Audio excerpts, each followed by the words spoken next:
Hello दोस्तों, यदि आप भी 6 फरवरी को हिंदी का फाइनल परीक्षा देने वाले हैं तो अभी की इस क्लास में 6 फरवरी फाइनल परीक्षा के लिए हिंदी के हम लोग क्वेश्चन पेपर देखेंगे। ये हिंदी का क्वेश्चन पेपर है 6 फरवरी फाइनल परीक्षा के लिए। यहाँ पर देख सकते हो इंटरमीडिएट एग्जामिनेशन 2026 एनुअल यानी वार्षिक फाइनल परीक्षा 2026 के लिए ये हिंदी का क्वेश्चन पेपर है 6 फरवरी फाइनल परीक्षा के लिए। और ये आर्ट्स के लिए है। यहाँ पर देख सकते हो आइए यानी आर्ट्स स्ट्रीम के लिए ये हिंदी का क्वेश्चन पेपर है 6 फरवरी परीक्षा के लिए। तो हिंदी का विषय कोड यही रहेगा। समय 3 घंटा 15 मिनट का मिलेगा और पूर्णांक 100 रहेगा। 100 नंबर का एग्जाम होगा। परीक्षार्थियों के लिए निर्देश मिलेगा, आप लोग इसे पढ़ लीजिएगा।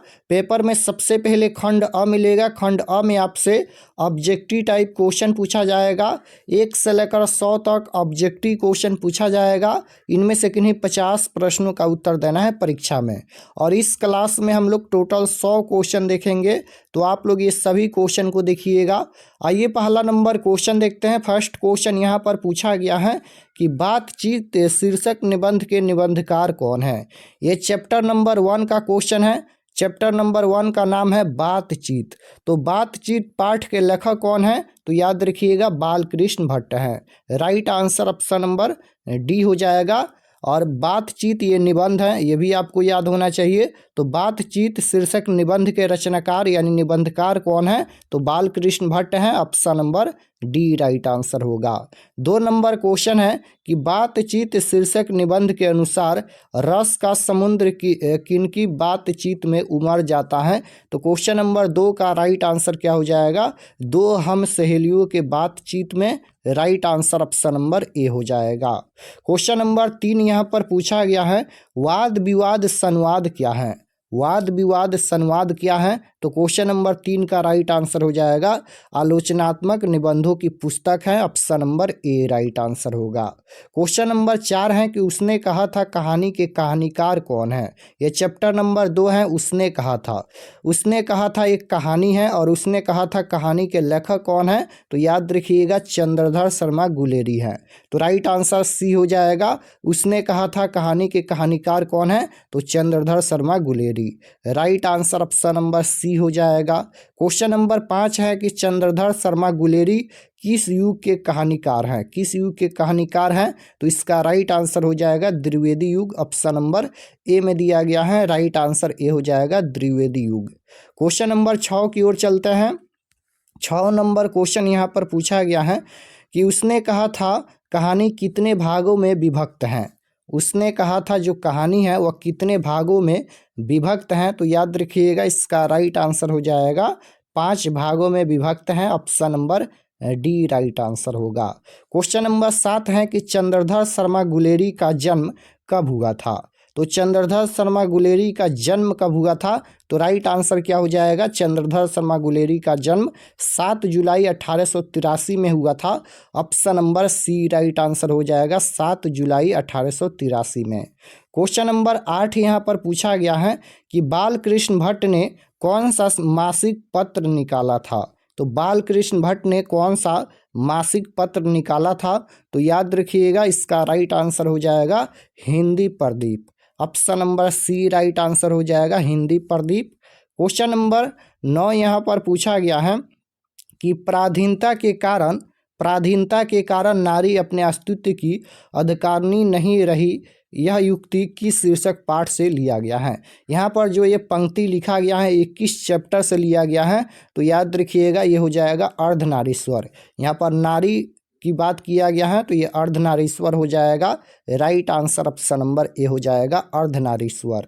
क्वेश्चन नंबर 10 पूछा गया है कि बालकृष्ण भट्ट का जन्म हुआ था। तो बालकृष्ण भट्ट का जन्म कब हुआ था, तो 23 जून 1844 को बालकृष्ण भट्ट का जन्म हुआ था। Right answer option number B हो जाएगा। 11 नंबर क्वेश्चन है कि संयोगिता स्वयंवर रचना है, ये किसकी रचना है, तो ये रचना बालकृष्ण भट्ट की है। राइट आंसर ऑप्शन नंबर ए हो जाएगा बालकृष्ण भट्ट की रचना है। क्वेश्चन नंबर 12 यहाँ पर पूछा गया है कि 100 अजान एक सुजान नामक उपन्यास के उपन्यासकार कौन है। तो क्वेश्चन नंबर 12 का राइट आंसर हो जाएगा बालकृष्ण भट्ट हैं। 100 अजान एक सुजान नामक उपन्यास के उपन्यासकार कौन है? तो बालकृष्ण भट्ट हैं। क्वेश्चन नंबर 13 यहाँ पर पूछा गया है कि भागलपुर विश्वविद्यालय में उपकुलपति पद पर निम्नलिखित में कौन रहे? तो 13 का राइट आंसर हो जाएगा रामधारी सिंह दिनकर।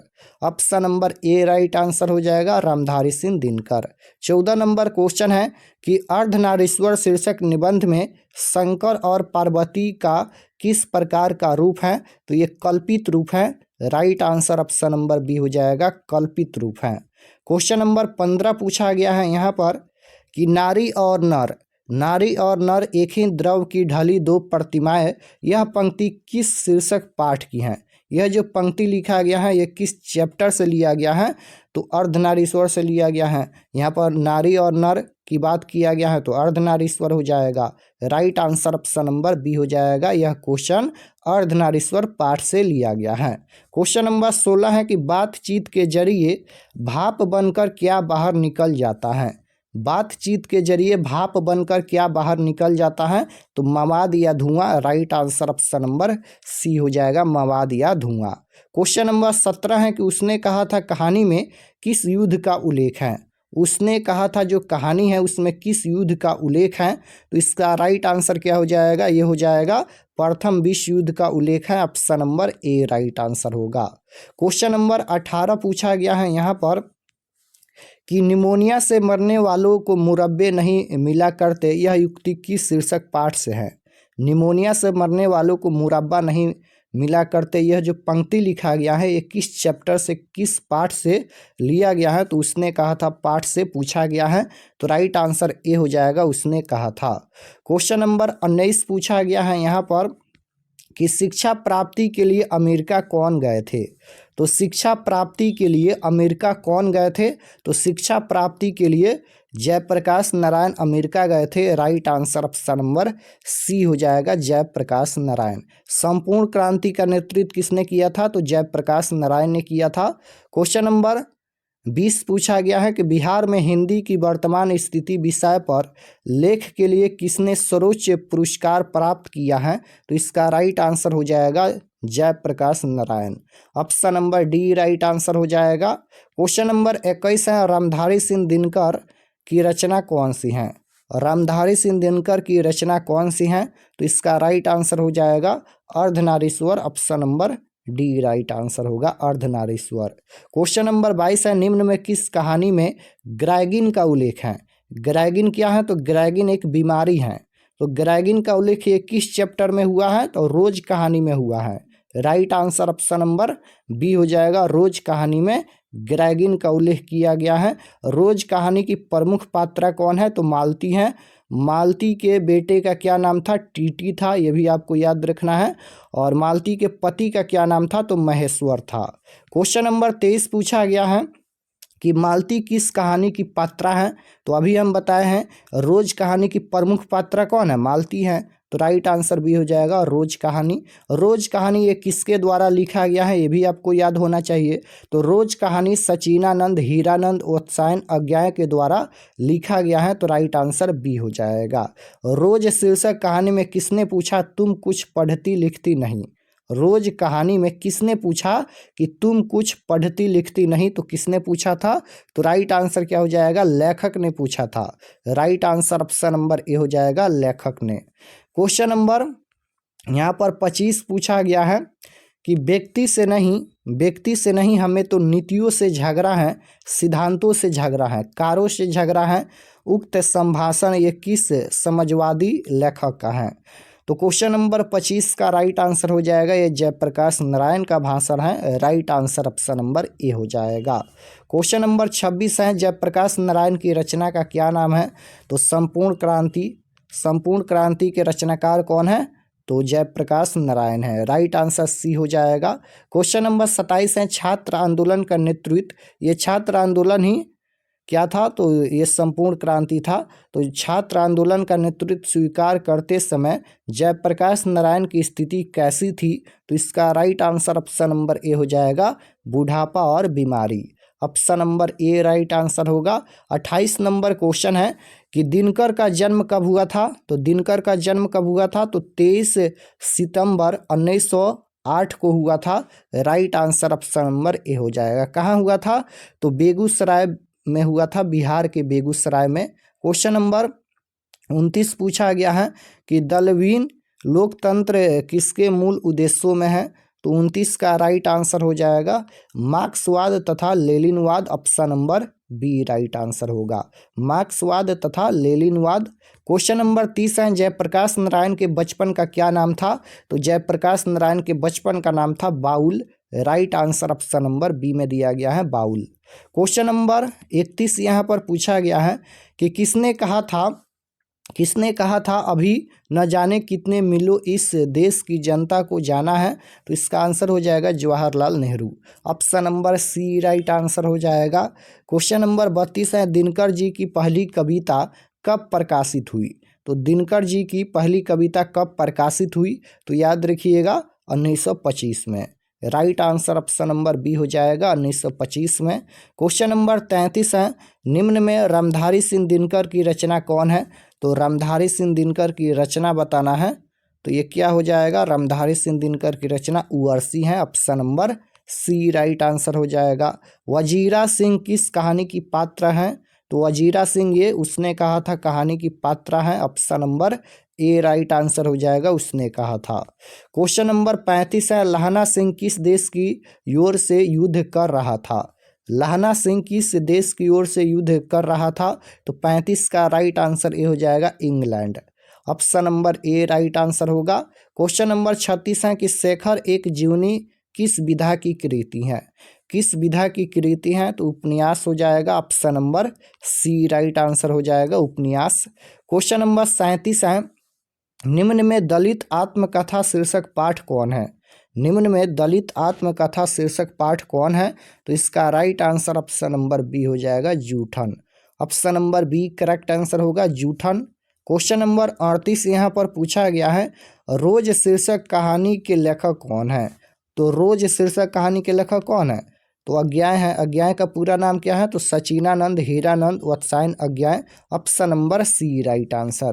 क्वेश्चन नंबर 39 है कि कंकाल उपन्यास किस कवि की रचना है। कंकाल उपन्यास ये किस कवि की रचना है, तो यह रचना है Jaishankar Prasad. Right answer option number B हो जाएगा जयशंकर प्रसाद। क्वेश्चन नंबर यहाँ पर देखिएगा 40 पूछा गया है कि चीर विषाद विलीन मन की किस कविता की पंक्ति है। तो ये किस कविता की पंक्ति है, तो तुमुल कोलाहल कलह में। Option number A right answer हो जाएगा। क्वेश्चन नंबर 31 है कि शेर सिंह का शस्त्र समर्पण नामक आख्यानक काव्य किसके द्वारा लिखा गया है। तो राइट आंसर हो जाएगा Suryakant Tripathi Nirala. Option number A right answer होगा। क्वेश्चन नंबर 42 देखिएगा पूछा गया है कि कवितावली के रचनाकार कौन है। तो कवितावली के रचनाकार कौन है, तो कवितावली के रचनाकार तुलसीदास हैं। Right answer option number B हो जाएगा तुलसीदास। क्वेश्चन नंबर 43 है तुलसीदास के दीक्षा गुरु कौन थे। तुलसीदास के दीक्षा गुरु कौन थे, तो राइट आंसर हो जाएगा Narhari Das. Option number B right answer. Question number 44 है कि शिक्षा पाठ के रचयिता कौन है। शिक्षा पाठ के रचयिता कौन है, तो शिक्षा पाठ के रचयिता कौन है, J Krishnamurti. Right answer option number D हो जाएगा। जे कृष्ण मूर्ति का पूरा नाम क्या है, तो जिद्दू कृष्ण मूर्ति हैं। तो शिक्षा पाठ के रचयिता कौन है, जे कृष्ण मूर्ति हैं। क्वेश्चन नंबर 45 देखिएगा पूछा गया है कि जे कृष्ण मूर्ति का जन्म किस राज्य में हुआ था। जे कृष्ण मूर्ति का जन्म किस राज्य में हुआ था, तो राइट आंसर हो जाएगा आंध्र प्रदेश में हुआ था। Option number A right answer. 46 number question है लुडवेटर किस में विश्व शिक्षक के रूप में देखते थे, तो जे कृष्ण मूर्ति को। राइट आंसर डी हो जाएगा जे कृष्ण मूर्ति को। क्वेश्चन नंबर 47 है कि जे कृष्ण मूर्ति इनमें से कौन सी रचना है, तो शिक्षा पाठ के लेखक कौन है, जे कृष्ण मूर्ति हैं। तो राइट आंसर डी हो जाएगा। 48 नंबर क्वेश्चन है नामवर सिंह का आलोचनात्मक निबंध कौन है। नामवर सिंह का आलोचनात्मक निबंध कौन है, तो राइट आंसर 48 का हो जाएगा परगीत और समाज, option number D right answer होगा, परगीत और समाज। क्वेश्चन नंबर 49 देखिएगा, पूछा गया है कि चरम वैयक्तिकता ही परम सामाजिकता किस शीर्षक पाठ की पंक्ति है। तो यह पंक्ति किस शीर्षक पाठ से लिया गया है। तो परगीत और समाज से लिया गया है। राइट आंसर डी हो जाएगा, परगीत और समाज। 50 नंबर क्वेश्चन है कि परगीत और समाज निबंध किस निबंध संग्रह से लिया गया है। तो 50 का right answer option number D हो जाएगा, वाद विवाद संवाद से। Option number D correct answer होगा, वाद विवाद संवाद से। 51 नंबर क्वेश्चन है कि नामवर सिंह का जन्म कहाँ हुआ था। नामवर सिंह का जन्म कहाँ हुआ था। तो राइट आंसर ऑप्शन नंबर ए हो जाएगा, जीयनपुर में हुआ था, option number A right answer. 52 number question पूछा गया है। 52 नंबर क्वेश्चन है कि जो खाने योग्य हुआ है। तो जो खाने योग्य हो उनके लिए कौन सा शब्द सही है। ये व्याकरण का क्वेश्चन पूछा गया है। तो इसका right answer option number C हो जाएगा, जो खाने योग्य हो वह खाद है, option number C right answer होगा। क्वेश्चन नंबर 53 है, अनल शब्द का पर्यायवाची होगा। पर्यायवाची का मतलब अनेक नाम होता है। तो अनल को और किस नाम से जाना जाता है। तो अनल का पर्यायवाची शब्द आग हो जाएगा, option number A right answer होगा। अनल का पर्यायवाची शब्द आग होता है। 54 नंबर क्वेश्चन है, आयुष्मान शब्द का पर्यायवाची होगा। तो आयुष्मान शब्द का पर्यायवाची शब्द क्या होगा। तो ये हो जाएगा Chiranjeev, option number C right answer होगा। क्वेश्चन नंबर 55 है कि झंझट शब्द का पर्यायवाची होगा। तो झंझट को और किस नाम से जाना जाता है, बवाल के नाम से जाना जाता है। तो झंझट का पर्यायवाची बवाल हो जाएगा, option number C right answer होगा।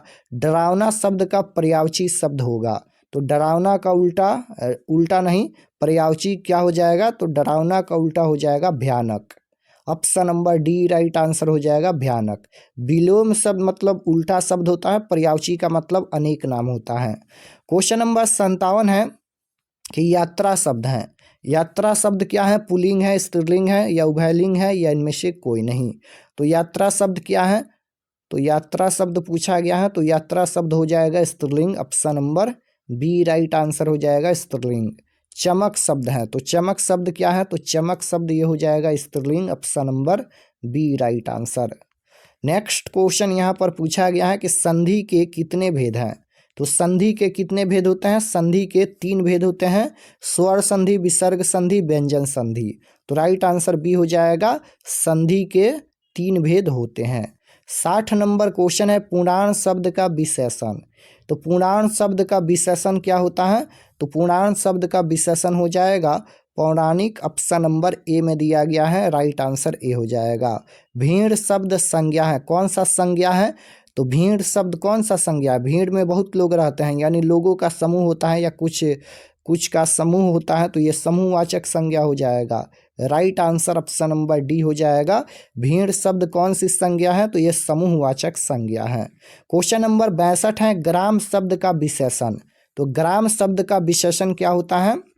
तो ग्राम शब्द का विशेषण ग्रामीण होता है, right answer option number C हो जाएगा। ग्राम शब्द का विशेषण ग्रामीण होता है। क्वेश्चन नंबर 63 पूछा गया है कि कारक के कितने भेद होते हैं। तो कारक के कितने भेद होते हैं। तो कारक के 8 भेद होते हैं। हिंदी में 8 कारक होते हैं, right answer option number D हो जाएगा, हिंदी में 8 कारक होते हैं। 64 नंबर क्वेश्चन देखिएगा, पूछा गया है, यह नया माल है, इस वाक्य में नया शब्द है। तो नया शब्द क्या है, संज्ञा है, सर्वनाम है, विशेषण है या क्रिया है। तो राइट आंसर हो जाएगा नया शब्द, ये विशेषण हो जाएगा, option number C right answer. जिसने गुरु से दीक्षा ली हो उनके लिए एक शब्द कहा जाता है, यानी जिसने गुरु से दीक्षा ली हो उनके लिए कौन सा शब्द सही है। तो इसका राइट आंसर हो जाएगा दीक्षित, ऑप्शन नंबर ए में दिया गया है, राइट आंसर ए हो जाएगा। 66 नंबर क्वेश्चन है, शिव का उपासक कहलाता है। तो शिव का उपासक क्या कहलाता है। तो राइट आंसर बी हो जाएगा, शैव। क्वेश्चन नंबर 67 है, अज्ञान शब्द में उपसर्ग है। तो उपसर्ग किसी भी शब्द के पहले जुड़ता है और प्रत्यय किसी भी शब्द के लास्ट में जुड़ता है। तो पूछा गया है यहाँ पर अज्ञान में कौन सा उपसर्ग है, तो इसमें अन उपसर्ग हो जाएगा, option number C right answer. Question number 68 है नकलची शब्द में प्रत्यय है। तो नकलची शब्द में कौन सा प्रत्यय है, तो नकलची में यहाँ पर ची प्रत्यय हो जाएगा ना, नकलची में ची प्रत्यय होगा। क्वेश्चन नंबर 69 है असोदा शब्द का संधि विच्छेद। असोदा शब्द का संधि विच्छेद पूछा गया है, तो यस प्लस दा हो जाएगा, option number A right answer होगा। क्वेश्चन नंबर 70 है संसार शब्द का संधि विच्छेद। तो संसार शब्द का संधि विच्छेद पूछा गया है, तो ये हो जाएगा सम प्लस सार, option number A right answer होगा। संसार शब्द का संधि विच्छेद सम प्लस सार। पौन शब्द का संधि विच्छेद तो पो प्लस अन होता है, ऑप्शन नंबर ए में दिया गया है, राइट आंसर ए हो जाएगा। 72 नंबर क्वेश्चन है उद्योग शब्द का संधि विच्छेद, तो उत प्लस योग हो जाएगा ना, उत प्लस योग, ऑप्शन नंबर बी में दिया गया है, राइट आंसर बी होगा। क्वेश्चन नंबर 73 है कुहासा शब्द है। तो कुहासा शब्द क्या है, कुहासा शब्द पूछा गया है, तो राइट आंसर हो जाएगा कुहासा शब्द, ये पुल्लिंग शब्द है, option number A right answer. यहाँ पर घी शब्द है, घी शब्द क्या है, घी शब्द पूछा गया है, तो घी शब्द ये भी पुल्लिंग हो जाएगा, right answer option number B होगा। क्वेश्चन नंबर 75 है कि ईमानदार शब्द का विलोम, ईमानदार शब्द का विलोम शब्द पूछा गया है। तो विलोम शब्द मतलब उल्टा शब्द होता है, तो ईमानदार का उल्टा क्या हो जाएगा, बेईमान हो जाएगा, option number B right answer. आवरण शब्द का विलोम क्या होगा, आवरण का उल्टा पूछा गया है, तो आवरण का उल्टा हो जाएगा यहाँ पर अनावरण, ऑप्शन नंबर डी में दिया गया है, अनावरण। क्वेश्चन नंबर 77 है ऊंच शब्द का विलोम। तो ऊंच शब्द का विलोम नीच हो जाएगा। कठोर का विलोम क्या हो जाएगा, कठोर का उल्टा कोमल हो जाएगा, option number D right answer. Next question है कि आलस शब्द का विशेषण क्या होगा। तो आलस का विशेषण क्या होता है, आलसी होता है, option number D right answer हो जाएगा, आलस का विशेषण आलसी होता है। क्वेश्चन नंबर 80 है अधपका शब्द में उपसर्ग है, इसमें कौन सा उपसर्ग जुड़ा है। तो इसमें हो जाएगा अध उपसर्ग जुड़ा है, option number A right answer हो जाएगा, अध उपसर्ग जुड़ा है, पक्का यहाँ पर ये मूल शब्द है। अंकुरित शब्द में प्रत्यय है, प्रत्यय पूछा गया है, तो प्रत्यय शब्द के लास्ट में जुड़ता है, अंकुरित में ईत प्रत्यय जुड़ा है, राइट आंसर सी हो जाएगा, अंकुरित में ईत प्रत्यय जुड़ा है। महिमा शब्द में प्रत्यय है, तो महिमा में कौन सा प्रत्यय है, महिमा, महिमा में ईमा प्रत्यय होगा, right answer option number C होगा। क्वेश्चन नंबर 83 है आनंदमय शब्द कौन सा समास है, समास पूछा गया है, तो ये कौन सा समास हो जाएगा, तो ये तत्पुरुष समास होगा, option number A right answer होगा, तत्पुरुष समास। नवरत्न शब्द कौन सा समास है, 9 संख्या का बोध हो रहा है, नवरत्न है तो 9 संख्या का बोध हो रहा है, तो ये संख्यावाचक हो जाएगा, तो ये द्विगु समास होगा, ऑप्शन नंबर सी में दिया गया है। चंद्रमौली शब्द कौन सा समास है, तो ये कौन सा समास होगा, ये बहुब्रीहि समास होगा, राइट आंसर ऑप्शन नंबर ए हो जाएगा, बहुब्रीहि समास। क्वेश्चन नंबर 86 है कि आकाश पाताल एक करना मुहावरे का अर्थ है। आकाश पाताल एक करना मुहावरे का अर्थ क्या होता है, तो कठिन परिश्रम करना, right answer option number D हो जाएगा, कठिन परिश्रम करना। मुट्ठी में करना मुहावरे का अर्थ है, तो मुट्ठी में करना यानी बस में करना, राइट आंसर सी हो जाएगा। क्वेश्चन नंबर 88 है कि कवियों के कवि किसे कहा जाता है, कवियों के कवि किसे कहा जाता है, तो राइट आंसर हो जाएगा कवियों का कवि शमशेर बहादुर सिंह को कहा जाता है, राइट आंसर डी हो जाएगा। प्रकृति वर्ण से संबंधित कविता कौन है, तो प्रकृति वर्ण से संबंधित कविता कौन है, तो राइट आंसर हो जाएगा उषा कविता है, option number B right answer. Question number 90 है कि इतने पास अपने शीर्षक संकलन किस कवि के द्वारा लिखा गया है, तो 90 का राइट आंसर हो जाएगा Gyanendra Pati, option number B right answer. Muktibodh का पूरा नाम क्या है, तो Madho Gajanan Madho Muktibodh, option number C right answer होगा। 92 नंबर क्वेश्चन है कि दानो दुरात्मा एक मानो की आत्मा एक पंक्ति, यह पंक्ति किस शीर्षक कविता की है, तो 92 का राइट आंसर ऑप्शन नंबर 92 का राइट आंसर हो जाएगा जन जन का चेहरा एक, option number A right answer होगा।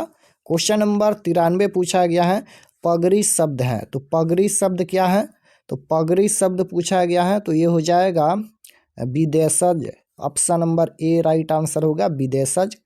जिन शब्दों के खंड सार्थक न हो उन्हें कौन सा शब्द कहते हैं? जिन शब्दों के खंड सार्थक न हो उन्हें क्या कहा जाता है? तो राइट आंसर हो जाएगा औगिक कहा जाता है। Option number A right answer हो जाएगा औगिक कहा जाता है। 95 नंबर क्वेश्चन है विनय शब्द में उपसर्ग है।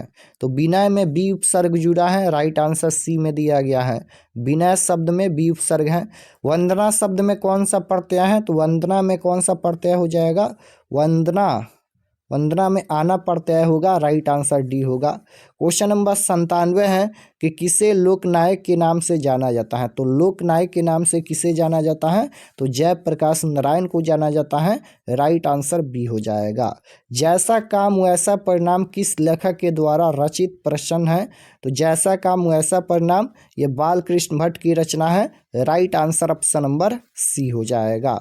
99 नंबर क्वेश्चन है कि बालकृष्ण भट्ट के पिता का क्या नाम था? तो बालकृष्ण भट्ट के पिता का नाम था Beni Prasad Bhatt, right answer B में दिया गया है बेनी प्रसाद भट्ट। क्वेश्चन नंबर 100 देखिएगा, यहाँ पर पूछा गया है कि जयप्रकाश जी मार्क्सवादी कब बने? जयप्रकाश जी मार्क्सवादी कब बने? तो 100 का राइट आंसर हो जाएगा 1924 में। Option number D right answer हो जाएगा 1924 में। तो यहाँ पर हम लोग हिंदी के टोटल 100 क्वेश्चन देखे हैं। आप लोग कमेंट में बताइए कि आपका कितना क्वेश्चन सही हुआ। और इसका सब्जेक्टिव क्वेश्चन डाउनलोड करने के लिए गूगल पर जाइए, सर्च कीजिए आरके एक्सपर्ट स्टडी। जैसे ही गूगल पर सर्च करेंगे आरके एक्सपर्ट स्टडी तो आपके सामने फर्स्ट पेज आएगा, उस पर क्लिक करके क्लास 12th के सेक्शन में जाकर इसका सब्जेक्टिव पीडीएफ डाउनलोड कर सकते हैं। और चैनल पर नए होंगे तो चैनल को ज़रूर सब्सक्राइब कर लीजिएगा ताकि आने वाले नेक्स्ट क्लास आपके पास ज़रूर पहुँचे। तो मिलते हैं नेक्स्ट क्लास में, तब तक अपना स्टडी कीजिए। आप सभी को धन्यवाद।